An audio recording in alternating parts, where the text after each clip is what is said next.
Hi hello అందరూ ఎలా ఉన్నారు? ఈరోజు మన రెసిపీ వచ్చేసి దొండకాయ 65. ఇది ఆంధ్ర పెళ్ళిళ్ళలోని ఖచ్చితంగా ఇది కనబడుతుంది.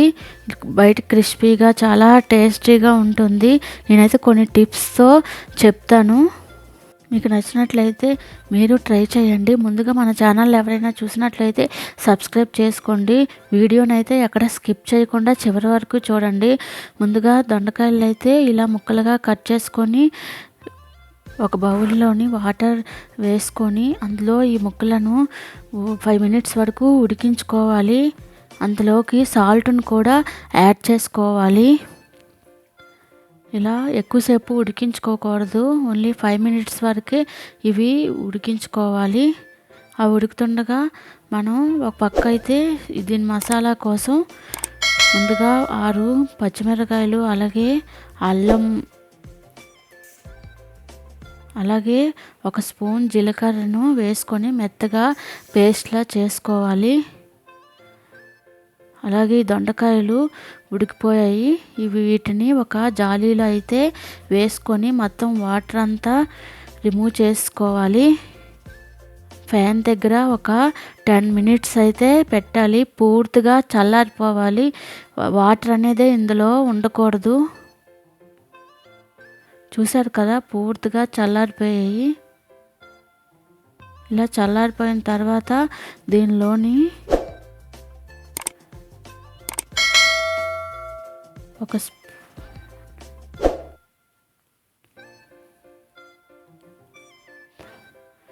2 స్పూన్ల శనగపిండి,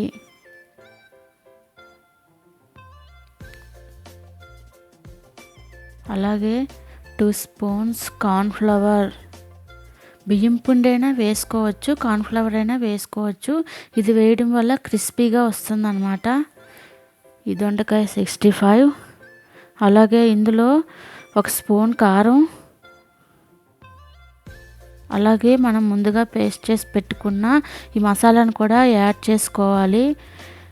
అలాగే 1 స్పూన్ సాల్ట్ యాడ్ చేసుకొని మొత్తం ముక్కలకి పట్టేటట్టుగా మొత్తం కలుపుకోవాలి. నేను ఇందులో ఫుడ్ కలర్ కూడా వేసుకున్నాను, కలర్ కోసం. మీకు ఇష్టమైతే వేసుకోవచ్చు, లేకపోతే స్కిప్ చేసేయండి. మొత్తం ముక్కలకు పట్టేటట్టుగా బాగా కలుపుకోవాలి. ముక్క అనేది విరగకుండా కలుపుకోవాలి, టాస్ చేసుకుంటూ.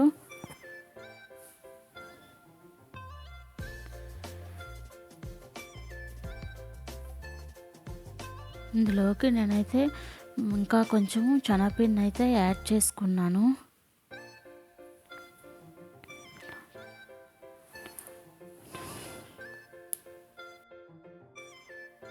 ఇలా కలుపుకున్న తర్వాత ఒక 5 మినిట్స్ అయితే పక్కన పెట్టుకొని ఆయిల్లో ఇవి వేసుకొని ఒక 10 మినిట్స్ అయితే డీప్ ఫ్రై చేసుకోవాలి.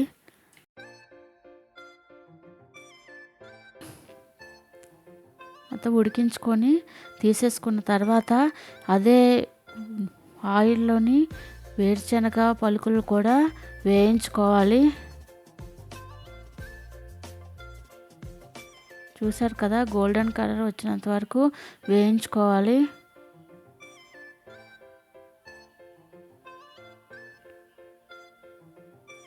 ఇవి వేయించుకొని తీసేసుకున్నాక అలాగే కరివేపాకును కూడా వేయించుకోవాలి అదే నూనెలోని. చూసారు ఎంత క్రిస్పీగా వచ్చిందో. ఫుడ్ కలర్ వేయడం వల్ల కొద్దిగా కలర్ అనేది వచ్చింది.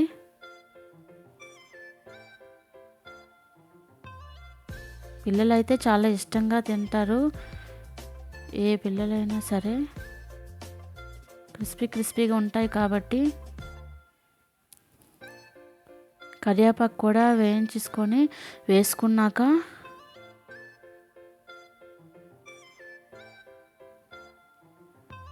ఇందులోకి 1 స్పూన్ జీలకర్ర పొడి, అలాగే కొద్దిగా కారం యాడ్ చేసుకొని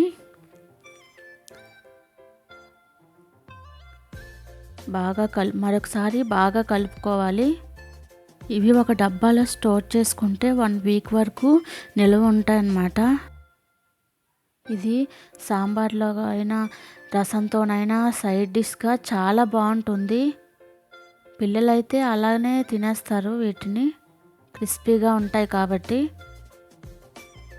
మీకు నచ్చినట్లయితే మీరు ఇంట్లో ఇలా ఈజీగా రెడీ అయిపోతాయి. ఇవి పెద్ద పని ఏమి ఉండదు. చూసారు కదా ఎంత క్రిస్పీగా వచ్చాయో, టేస్ట్ కూడా చాలా బాగా వచ్చింది. మీరు కూడా ఇంట్లో ఇలా ఈజీగా రెడీ చేసుకోండి. నా వీడియో కనుక మీకు నచ్చినట్లయితే లైక్ చేసి సబ్స్క్రైబ్ చేసుకోండి. కామెంట్ పెట్టడం మర్చిపోవద్దు. నవ్వుతూ ఉండండి, హ్యాపీగా ఉండండి. Thank you for watching.